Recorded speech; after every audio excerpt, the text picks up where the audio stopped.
Hello everyone, my name is Victor Rodriguez and I'm an ambassador here at CETYS International Campus at the beautiful city of Ensenada, Baja California.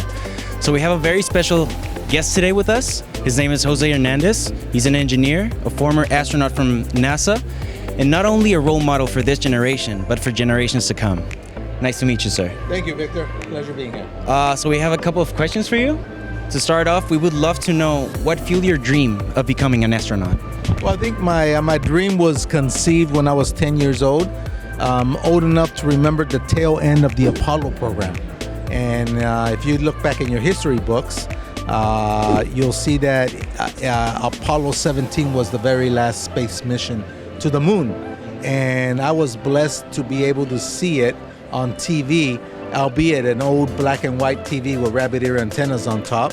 And if you can imagine a 10-year-old boy holding on to the rabbit ear antenna to improve reception, that was me. And I still remember the name of the astronaut, Gene Cernan, walking on the moon. And I would see him, I would listen to the reporter, his name was Walter Cronkite, narrating the moonwalk. I would go outside, the moon was almost full.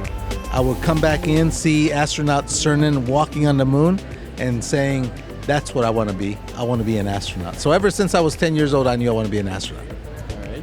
Thank you so much. Did you have any role models inspiring you to become the person you are today? Yes, absolutely. After my dream was conceived of being an astronaut as a 10-year-old, I was getting ready to graduate high school. I was about 18 years old, 17 and a half. And the biggest news that I've ever heard for me came out.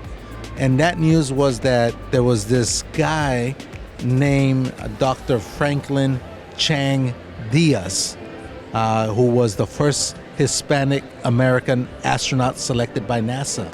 After reading up on him, I found out he was from Costa Rica. I found out he had brown skin like I did. I found out he spoke English with an accent like I did. I found out he came from very humble beginnings like I did. And so when I saw that, and I saw that he got selected, I challenged myself. I said, if he can do it, why can't I? And so I promised myself that I would do everything in my power to get selected as an astronaut. And so to this day, Dr. Chang Diaz is a very good friend of mine. I always tell him that he was the one that inspired me and was my role model. And just like I hope to be role model to a lot of these kids I'm about to speak today. Thank you so much. So Mr. Hernandez, you saw the pictures, you were part of the training as well as simulations, but what was actually going through your mind during that first flight to outer space? I mean, how was the process? Well, you know, space flight is not a sure thing with respect to safety. You know, we've lost 3 crews either during training or space flight, and that's a lot of people.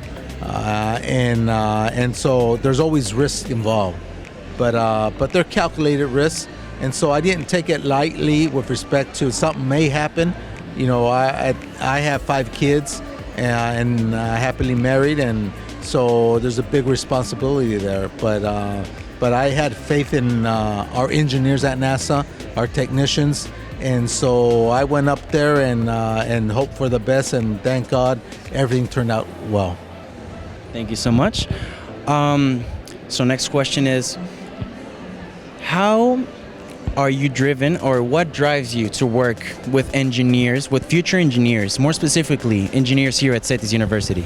Well, what drives me to work with young folks is basically I looked at the effect that Dr. Franklin Chang Diaz, the astronaut, had on me. You know, this is a man who was Latino, first generation. I never met him, yet he had a profound impact on me. And so I said, imagine if I can have the people, the kids, meet me in person, how much of a stronger effect that will be. And so it's like I tell everybody, I'm planting seeds of hope, giving them nourishment with the recipe I give them during my talk, and make them believe, empower them to believe, because it's true that anything is possible in life if you're willing to work hard for it. Thank you, sir. So we're going to wrap this up with a final question. is there any advice you would like to give to people that are chasing their dreams in a similar fashion as you did when becoming an astronaut? Oh, sure. I mean, I would give the same advice I give everybody during my talk. And that's the advice my dad gave me as a 10-year-old when I first wanted to be an astronaut. I told him I want to be an astronaut. And mind you, this is from a man who only has a third grade education, is a migrant farm worker. But he had the wisdom to tell me this. He said, what you need to do is define your goal. Recognize how far you are. Draw yourself a roadmap so you know how to get there. Prepare yourself with an education. Work hard.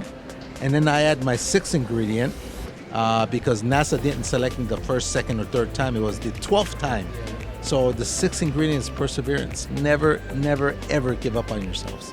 And so that's the advice I would give. All right. Thank you so much, Mr. Hernandez. It was such a pleasure for having you here, sharing with us your knowledge and experiences. And thank you guys, the viewers, who are keeping up with our videos. And we're going to see you in the next video from Vocetys TV.